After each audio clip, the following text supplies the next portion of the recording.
మీ business ఏదైనా మీ ఊర్లో promotion చేయాలంటే అది సుమన్ టీవీతోనే సాధ్యం. ఇప్పుడే సంప్రదించండి.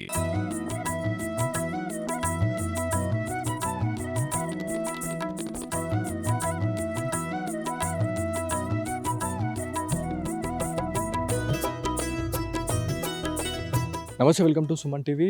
ఈ మధ్య కాలంలో తరచుగా దొంగతనాలు జరుగుతూ ఉన్నాయి. సో ఈరోజు ప్రత్యేక కార్యక్రమంలో భాగంగా ఒక స్పెషల్ స్టోరీతో ముందుకొచ్చినాము. సో ఇది మనకు కనిపించే ఆలయం చాలా పురాతనమైన ఆలయం, చాలా విశిష్టత కలిగిన ఆలయంగా చెప్పుకుంటారు. దక్షిణ భారతదేశంలోనే ఎక్కడ లేని కోనేరు మన నిజామాబాద్ జిల్లాలోని జానకంపేట లక్ష్మీ నరసింహస్వామి టెంపుల్లో మనకి అష్టముఖి కోనేరు ఉంది. సో ఇక్కడ చాలా మంచి పూజాది కార్యక్రమాలు చేస్తూ ఉంటారు. దాదాపు వివిధ జిల్లాల నుంచి, వివిధ రాష్ట్రాల నుంచి, రాష్ట్రాల నుంచి కూడా ఇక్కడికి వచ్చి స్వామివారిని పూజిస్తుంటారు. సో ఇదే అంశంపై మాట్లాడడానికి సో ఈ మధ్య కాలంలో ఒక ఇన్సిడెంట్ జరిగింది. తరచుగా 2 నుంచి 3 నెలల వ్యవధిలోనే ఒక 2-3 దొంగతనాలు జరిగినాయి అనేది మనకు వచ్చిన ఆరోపణ. సో అసలు ఎందుకు జరుగుతున్నాయి దొంగతనాలు, ఇక్కడ పెట్రోలింగ్ అనేది సరిగ్గా ఉందా లేదా, లేకపోతే సీసీ కెమెరా వ్యవస్థ ఎట్లా ఉంది అనే దానిపైన మనతో మాట్లాడడానికైతే ఆలయ కమిటీ వాళ్ళు ఉన్నారు, అదేవిధంగా ఆలయ కమిటీ ఈవో ఉన్నారు, పూజారులు ఉన్నారు. వాళ్ళతో అందరితో మాట్లాడడం. సో ఈ చరిత్రకు సంబంధించి మాట్లాడుకుంటే మన జానకంపేట శ్రీ లక్ష్మీ నరసింహస్వామి ఆలయ చరిత్ర గురించి చూసుకుంటే దాదాపు జైన మతస్థులు కట్టించిన ఆలయంగా ఈ ఆలయానికి పేరుంది. సో ఈ ఆలయం దాదాపు 4000 సంవత్సరాలకి సంబంధించిన ఆలయంగా మనకి ఇక్కడ చెప్తా ఉన్నారు. పురావస్తు శాఖ వాళ్ళు ఇక్కడికి వచ్చి పరిశోధనలు కూడా చేశారు. దాదాపు 4000 నుంచి 4200 సంవత్సరాల చరిత్ర ఈ ఆలయానికి ఉంది అని చెప్పేసి మనకు చెప్పడం జరుగుతూ ఉంది. సేమ్ మనకి మెయిన్ ఎంట్రన్స్కి సంబంధించి మాట్లాడుకుంటే ఎంట్రన్స్లోనే చాలా పెద్ద సీసీ కెమెరా అరేంజ్ చేయడం జరిగింది. అదేవిధంగా చాలా పెద్ద డోర్లు ఇవి మనకి ఈ ఆలయానికి సంబంధించి మాట్లాడుకుంటే ఈ మధ్య కాలంలో ఇట్లాంటి డోర్స్ అయితే ఎక్కడ కూడా చేపియలేదు. అంటే అప్పటి కాలంలో ఆ రాజులు ఒక ఆలయాన్ని ఎట్లా సంరక్షించుకోవాలి, వాళ్ళు మెయిన్గా ఆలయాలపైనే ఫోకస్ చేసిన పరిస్థితి ఉంది అప్పట్లో, గతంలో రాజుల గురించి మాట్లాడుకుంటే. సో ఈ ఆలయానికి సంబంధించి మాట్లాడుకుంటే మొత్తం చాలా డిఫరెంట్ కల్చర్, మొత్తం రాతితోనే కట్టిన ఆలయంగా మనం చూస్తున్నాం. కానీ ఈ మధ్యకాలంలో తరచూ ఈ దొంగతనాలు జరగడం వల్ల భక్తులు కూడా చాలామంది భయపడే సిచ్యువేషన్ ఉంది. అదేవిధంగా సెక్యూరిటీ పరంగా ఇక్కడ ఎందుకు లేదు అని చెప్పేసి మనము మధ్యలో కూడా ఒక టైంలో మనం అడగడం జరిగింది. కాకపోతే ఈ ఏరియాకి సంబంధించి మాట్లాడుకుంటే మొత్తం అటవీ ప్రాంతంలో ఉంది. ఇక్కడ వచ్చే భక్తులు తొందరగానే 6 గంటల సమయంలోనే ఈవినింగ్ వెళ్ళిపోయే సిచ్యువేషన్ ఉంటుంది. సో అటవీ ప్రాంతం వల్ల చాలామంది భయపడుతున్నారు, ఇక్కడ ఉండే వాళ్ళు లేరు అని చెప్పేసి మనకు చెప్తా ఉన్నారు. సో ఇది మొత్తం ఆలయానికి సంబంధించి మనం మాట్లాడుకుంటే మొత్తం ఆలయానికి మొత్తం రాతితోనే, ఇదంతా రాతితోనే చెక్కి మనకి సింహం ఉంది, అదేవిధంగా ఏనుగు. సో లక్ష్మీ నరసింహస్వామి గారికి చాలా ఇష్టమైన అవతారం మనకి నరసింహ అవతారం. సో అందుకే ప్రతి గోడ పైన కూడా సింహానికి సంబంధించి కళాకారులు వాళ్ళు ఏర్పాటు చేసిన కళలు మనకు కనిపిస్తూ ఉన్నాయి. సో లోపలికి వెళ్దాం, స్వామివారిని దర్శించుకుందాం ముందు. దాని తర్వాత ఆలయ కమిటీకి సంబంధించిన పెద్దలు ఉన్నారు, అదేవిధంగా పూజారులు ఉన్నారు. ఒకసారి వారితో మాట్లాడదాం. మనతో ఆలయ కమిటీకి సంబంధించిన ఈ ఆలయంలో ప్రధాన అర్చకులు ఉన్నారు, ఒకసారి వారితో మాట్లాడదాము. అయ్యా నమస్కారం. ఇక్కడ ఆలయంకి సంబంధించి మాట్లాడుకుంటే చాలా విశిష్టత కలిగిన ఆలయం, దక్షిణ భారతదేశంలోనే ఎక్కడ లేని కోనేరు మన నిజామాబాద్ జిల్లా ఉండడం చాలా చాలా అరుదుగా చూస్తుంటారు. సో ఈ మధ్య కాలంలో దొంగతనాలు తరచుగా జరుగుతూ ఉన్నాయి. సో పోలీస్ అధికారులు వస్తున్నారా, ఇక్కడ సిచ్యువేషన్ని పరిరక్షించే అవకాశం ఏమైనా ఉందా? ప్రతిరోజు సాయంత్రం 12 గంటలకు అంత వాళ్ళు వచ్చి తిరిగిపోతుంటుంటారు. ఈ దొంగలు ఎప్పుడు వస్తారో ఎప్పుడు పోతారో తెలియదు. మేము ఉదయం 6:30కు గుడి ఓపెన్ చేస్తాం. వచ్చే వరకు అంటే తాళాలు పగిలినవి ఉంటాయి. మేము కింద ఒక పని నడుస్తుంది, వాళ్ళు అడిగితే పోలీసు వాళ్ళు వచ్చి మధ్యరాత్రి వచ్చి వెళ్ళిపోయినని చెప్తుంటుంటారు. అధికారులు కూడా వచ్చి వెళ్ళిపోతుంటారు, పోలీస్ అధికారులు. కానీ మేము వచ్చేవరకు అంటే తాళాలు పలిపోతాయి. అటు ఎత్తు కొండైన ప్రాంతం ఉంది, అక్కడి నుంచి వస్తారు. వేసిన తాళాలు వేసినట్టే ఉంటాయి. లోపలికి వచ్చేవరకు అంటే లోపల తాళాలు పగిలినవి ఉంటాయి. ఇక మేము డైలీ ఉదయం 6:30కు వచ్చేవరకు అంటే తాళాలు పగిలినవి ఉంటాయి. మేము ఇక చూసి వెంటనే మా ఈవో గారికి చెప్తాము. ఈవో గారు వెంటనే పోలీస్ స్టేషన్కు చేస్తుంటుంటారు. సుమారుగా ఎంత నష్టం వాటిల్లింది ఇప్పటి వరకు? చాలాసార్లు దొంగతనం జరిగిందనేది మాకు వచ్చిన ఆరోపణ. అదేవిధంగా ప్రతిసారి సీసీ కెమెరా వ్యవస్థను కూడా వాళ్ళు ధ్వంసం చేస్తున్నారు అనేది ప్రధానంగా వస్తున్నారు. వాళ్ళు అది ఈఓ గారు ప్రతిసారి పెట్టిస్తున్నారు సీసీ కెమెరాలు. వాళ్ళు ముసుగేసుకొని పగలగొడుతున్నారు. దాదాపు 50-60 వేల నష్టం చేస్తుంటుంటారు. పెట్టించిన వారం 10 రోజులకు పగలగొడుతుంటారు. వారం రోజులకు ఒకసారి హుండిపుతుంటుంటారు. అలా పడేది 2,000 3,000 కోసం ఈ 60,000 దాకా 70,000 దాకా ఖర్చు పెట్టారు మా ఈఓ గారు. అది జరిగిందండి. జానకంపేట శ్రీ లక్ష్మీ నరసింహస్వామి దేవాలయం గురించి చాలా మనం వీడియో చేస్తూనే ఉన్నాము. అదేవిధంగా నలుగు రాష్ట్రాల నుంచి కూడా ప్రజలు భక్తులు చాలామంది ఇక్కడికి తండోపతండాలుగా వచ్చి స్వామివారిని దర్శించుకునే ప్రయత్నం చేస్తుంటారు. కానీ ఈ మధ్యకాలంలో చాలా బాధాకరమైన విషయం, స్వామివారి ఆలయాన్ని చాలామంది ధ్వంసం చేస్తున్నారు. అదేవిధంగా హుండీలను మెయిన్గా టార్గెట్ చేసి ఇక్కడున్న సీసీ కెమెరా వ్యవస్థని ధ్వంసం చేస్తున్నారు అనే ఆరోపణతోని ఈరోజు మనం రావడం జరిగింది. సో ఫస్ట్ మనకి స్వామివారి ఆలయానికి ఒకసారి వెళ్దాం మనము. సో ఇది గర్భగుడి.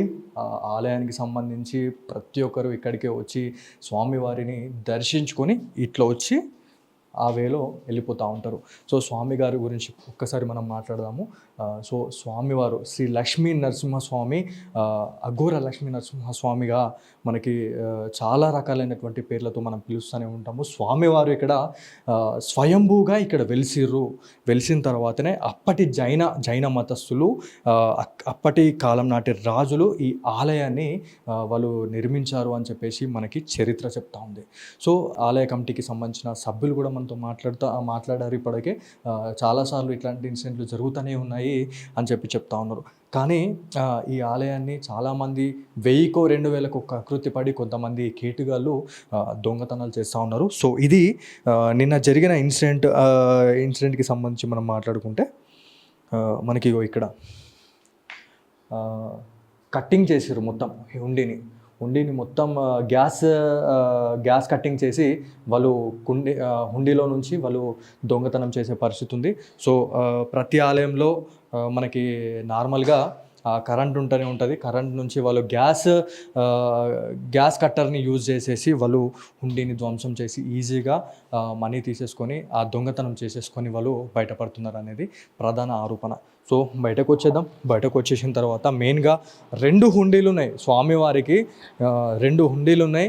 ఎవరైతే భక్తులు వచ్చే వాళ్ళు ఉంటారో వాళ్ళు మెయిన్గా మొక్కులు చెల్లించుకునేందుకు వాళ్ళ వంతు ఎంతో కొంత స్వామివారికి హుండీలో వేద్దాము, ఆలయానికి ఎంతో కొంత మనము లాభం కూర్చిన వాళ్ళం అవుతాము, సహాయం చేసిన వాళ్ళం అవుతాం అని చెప్పేసి చాలామంది ఏ గుడికి వెళ్ళినా కూడా హుండీలో ఎంతో మనకు స్తోమత తగ్గట్టు మనము అమౌంట్ వేస్తూ ఉంటాం. కానీ దీన్ని అదునుగా చూసుకొని కొంతమంది ఈ పనులు చేస్తున్నారు అనేది చెప్తా ఉన్నారు. సో ఇది సీల్ చేయడం జరిగింది. మనకి ఈవో గారు చెప్పిన ఇన్ఫర్మేషన్ ప్రకారం చూసుకుంటే ప్రతి శనివారం ఇక్కడ ఆలయానికి చాలామంది వివిధ రాష్ట్రాల నుంచి వచ్చే భక్తులు ఉంటారు. సో అంత అయిపోయిన తర్వాత ఈవినింగ్ టైంలో ఈ హుండీని మొత్తం లెక్కించి ఈ అమౌంట్ని కూడా తీసుకొని మేము వెళ్ళిపోతున్నా కూడా కొంతమంది దొంగతనాలకు పాల్పడుతున్నారు అనేది ప్రధానంగా వాళ్ళు చెప్తున్న ఆరోపణ. సో ఇక్కడ కూడా సేమ్ అంతే, గ్యాస్ కట్టర్ని యూజ్ చేసేసి హుండీని మొత్తం కట్ చేసిన సిచ్యువేషన్ ఉంది. సో చాలా బాధాకరం అండి ఇది. 1000-2000 రూపాయలను వాళ్ళు దృష్టిలో పెట్టుకొని ఒక పూట గడవాలి అని చెప్పేసి వాళ్ళు ఇట్లాంటి వాటికి పాల్పడుతూ ఉన్నారు. కానీ మనకి ఈ ఆలయానికి సంబంధించి ప్రతిసారి ఈ దొంగతనం జరిగినప్పుడు దాదాపు 80,000 నుంచి 1,00,000 రూపాయల నష్టం వాటిల్లుతుందని చెప్పేసి మనకి ఆలయ కమిటీ అర్చకులు అదేవిధంగా ఈవో గారు చెప్పడం జరుగుతూ ఉంది. సో ప్రతిసారి ఇట్లాంటి దొంగతనాలు జరగడము మళ్ళీ సర్వసాధారణంగా మళ్ళీ నిఘా నేత్రంతో, ఎందుకంటే వేల సంవత్సరాలకు సంబంధించిన ఆలయం కాబట్టి ఎవరు వస్తున్నారు ఎవరు రావట్లేదు అసలు నిఘా పెట్టాల్సిన అవసరం ఎంతైనా ఉంది. కాబట్టి సీసీ కెమెరా వ్యవస్థల్ని వాళ్ళు ఆల్రెడీ మొన్న ఇక్కడ ఆల్రెడీ సీసీ కెమెరాస్ ఇక్కడ ఉండే ఇక్కడ ధ్వంసం చేసేసారంట. ఈ ఏరియా అదే ఇదొకటి. మళ్ళీ తర్వాత ఇక్కడ స్వామివారికి ఎదురుగా లోపలికి ఎవరు వెళ్తున్నారు ఎవరు బయటకు వస్తున్నారు అనేది ఈ నిఘా నేత్రం నుంచే వాళ్ళు రికార్డులో వాళ్ళు చూసే పరిస్థితి ఉంటుంది. సో స్వామివారి నుంచి ఎవరైతే లోపలికి వెళ్తూ ఉంటారో లోపలికి వెళ్ళిన తర్వాత కూడా ఇక్కడ ఇంకొక కెమెరా ఉంది. మనం ఇక్కడ నిలబడినట్లయితే ఆ సీసీ కెమెరా మనని ఐడెంటిఫై చేస్తుంది. సో లోపల కూడా సీసీ కెమెరా వ్యవస్థ ఉంది. సో ఆ రోజు పూర్తిగా ధ్వంసం చేసిర్రు అనేది మనకు ఆరోపణ వచ్చింది. ఇది కూడా మెయిన్ సీసీ కెమెరా ఇది. ఈ సీసీ కెమెరాను కూడా వాళ్ళు ధ్వంసం చేసిర్రు అని చెప్పేసి ఆలయ కమిటీకి సంబంధించిన సభ్యులు, అదేవిధంగా పూజారి సైతం ఇక్కడ బాధపడుతున్న సిచ్యువేషన్ ఉంది.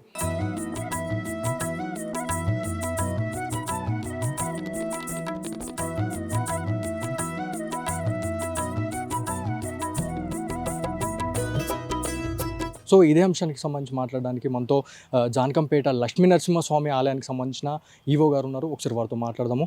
సో దాదాపు ఈ మధ్య కాలంలో చాలా ఇన్సిడెంట్లు జరుగుతున్నాయన్న. సో దీని గురించి ఏం చెప్పాలనుకుంటున్నారు? నమస్తే. ముందుగా సుమన్ టీవీ ప్రేక్షకులకు నా నమస్కారాలు. అలాగే ఈ దొంగతనాలు అంటే ఇప్పుడు ఈ జానకంపేట టెంపుల్ తీసుకొని నేను సుమారుగా 2 సంవత్సరాలు అవుతుంది ఇన్ఛార్జ్గా. అయితే అంతకుముందు కూడా తరచుగా దొంగతనాలు జరిగేవి. అతను ఒక దొంగలను కూడా పట్టుకున్నారు, కోర్టుకి ప్రొడ్యూస్ చేసిన, ఇంకా ఎన్నో రకాల ముఠాలను వారు ఐడెంటిఫై చేయడం జరిగింది. ఎందుకంటే అది ఐసోలేటెడ్ కాబట్టి రాత్రి అయిన తర్వాత అక్కడ ఎవరు ఉండడానికి ఉండరు. ఎవరిని మేము ఇద్దరు వాళ్ళని నైట్ వాచ్మెన్లను పెడదామని ప్రయత్నం చేసినా వాళ్ళు ఎవరు ఉండడానికి అక్కడ భయపడుతున్నారు. ఎందుకంటే అది గుట్ట మీద ఉంటుంది. అక్కడ మనకు ఎంతో ప్రాశస్తమైన అష్టముఖి కోనేరు ఉన్నది. సౌత్ ఇండియాలో ఒకటే ఉంటుంది అది. కాబట్టి అది కూడా దాని ప్రాశస్తం కూడా ఉంది. ముందుగా అసలు నరసింహస్వామి అక్కడ భయపడతారు ఎందుకో మరి నాకు కూడా అర్థం కాలే. దాంతో నేను ఏం చేస్తున్నా అంటే దొంగతనాలు జరుగుతున్నాయి కాబట్టి నేను నా పీరియడ్లో మాత్రం 1-2 తప్పితే జరగలేదు. ఎందుకంటే నేను ప్రతి వారము శనివారం సాయంత్రానే ఉండి తీసేస్తున్నాం కాబట్టి వాళ్ళకు దొరకట్లేదు. అసలు మొత్తానికి మధ్యలో బంద్ అయిపోయింది. మళ్ళీ మొన్న చిన్న ఇన్సిడెంట్ జరిగింది. మేము సీసీటీవీ ఫుటేజ్ వాటిని కూడా పెడుతున్నాం కానీ కెమెరాలను బలగొడుతున్నారు, వైర్లు కట్ చేస్తున్నారు. ఇలా ఎన్నోసార్లు జరగడం జరిగింది. తరచుగా ఇట్లాంటి ఇన్సిడెంట్లు జరుగుతూ ఉన్నాయి. పోలీస్ అధికారులు వస్తున్నారా లేకపోతే విజిట్ చేస్తూ ఉన్నారా? వాళ్ళని మనం మళ్ళీ ఐడెంటిఫై చేసే పరిస్థితి ఏమైనా ఉందా? దాదాపు మీరు ఉన్నప్పుడే ఒక రెండు ఇన్సిడెంట్లు జరిగినాయి అని చెప్పేసి అంటున్నారు. గతంలో కూడా చాలా జరిగినాయి. సో దక్షిణ భారతదేశంలోనే అష్టముఖి కోనేరుకి సంబంధించి మాట్లాడుకుంటే చాలా విశిష్టత కలిగిన కోనేరుగా చెప్తా ఉంటారు. ఎందుకు అని భయపడతా ఉన్నారు అక్కడ ఆ ఆలయానికి సంబంధించి? అది మనకు తెలియదు కానీ అక్కడ ఎవరు ఉండడానికి ఇష్టపడరు. ఎందుకంటే 6 కాగానే అందరు వచ్చేస్తారు. 6-7 మ్యాక్సిమం, అసలు 7 దాకా కూడా ఉండరు. అది రోడ్డుకు దూరంగా ఉంటుంది, గుట్ట మీద ఉంటుంది కాబట్టి ఆ ఏరియాలో అంతా దట్టమైన అడవిలాగా కూడా ఉంటుంది కాబట్టి అక్కడ ఎవరు ఉండరు. అలాగే పోలీసు వారు కూడా నిరంతరం పెట్రోలింగ్, ప్రతిరోజు 2 గంటలకు 1 గంటకు పెట్రోలింగ్ వెళ్తారు. అక్కడ లాగ్ బుక్ కూడా ఉంటుంది. వాళ్ళు చూసి వస్తూ ఉంటారు కానీ వాళ్ళు వెనక నుంచి దొంగలు ఎక్కడం అంటూ జరుగుతున్నది. వెనక సైడ్ నుంచి వారు ముందు యథావిధిగానే ఉంటుంది. మనం వేస్తాం తాళాలు వాటిని ఏర్పరచడం జరిగింది. వెనక నుంచి పైనుంచి ఎక్కి వాళ్ళు గ్యాస్ కట్టర్లను వాడుతున్నారు. ఈ మధ్యలో మనం ఏం చేయలేము. ఏమో సౌండ్ ఇన్స్టంట్ గ్యాస్ కట్టర్లు. ఆ తాళాలు బలగొట్టు రాకపోతే ఏం చేస్తున్నారు అంటే కట్ చేసిర్రు. దాంతో కట్టర్తోటి కొండగట్టు నుంచి ఒకసారి మొత్తం వరుస ఆలయాల్లో దొంగతనం జరిగింది. అక్కడ నుంచి ఇక్కడ దాకా ఇటు మరి మహారాష్ట్ర ముట్ల పోలీసులు కూడా 4-5 మూటాలను పట్టుకున్నారు. చుట్టుపక్కల ఉన్న ఈ ఉంటారు కదా వాళ్ళ ఐడెంటిఫికేషన్ పట్టుకున్నారు. అయినా విపరీతంగా పుట్టుకొస్తూనే ఉన్నారు ఈ దొంగలు. మా పరంగా కూడా మేము అన్ని విధాలుగా అందుకే శనివారం కాగానే ఉండి తీసేస్తున్నాం. మనకు సేవే ఇప్పుడు. సో జానకంపేట లక్ష్మీ నరసింహస్వామి గురించి మేము చాలా ఎంక్వైరీ చేయడం జరిగింది. ఆలయ విశిష్టత గురించి కూడా మేము చాలా తెలుసుకున్నాము. సో అమావాస అదేవిధంగా పౌర్ణమి లాంటి రోజులలో అష్టముఖి కోనేరు దగ్గర కొన్ని అసాంఘిక కార్యకలాపాలు చేస్తున్నారు, కొంతమంది మంత్రగాళ్ళు అక్కడ స్నానాలు ఆచరిస్తున్నారు అనేది కొంచెం రూమర్ అనేది ఉంది. సో అది నిజమేనంటారా? అది మా దృష్టికి ఇప్పటివరకు అయితే ఏం రాలేదు. అంటా ఉంటారు కానీ నా దృష్టికి అయితే రాలేదు ఈ మధ్య కాలంలో. మనం అటు వెళ్ళాం కదా, ఎవరు వెళ్ళని కూడా వెళ్ళరు. ఎవరైనా చెప్తేనే మరి కాదు, మరి నాకు కూడా తెలియదు. నాకు నోటీస్కి అయితే రాలేదు. వస్తే పోలీసు వాళ్ళు అయితే ఖచ్చితంగా పెట్రోలింగ్ చేస్తారు. అమావాస్య శనివారం కలిసి వచ్చిన రోజు మాత్రము లక్షలలో భక్తులు మాత్రము స్నానం ఆచరిస్తారు. మేము కూడా భక్తులకు అన్ని విధాలుగా బ్యారికేడ్లను, ఈతగాలని అన్ని రకాలుగా మేము ఏర్పాటు చేయడం జరుగుతుంది. పోలీసు వారు కూడా మనకు సహకరిస్తున్నారు బాగానే.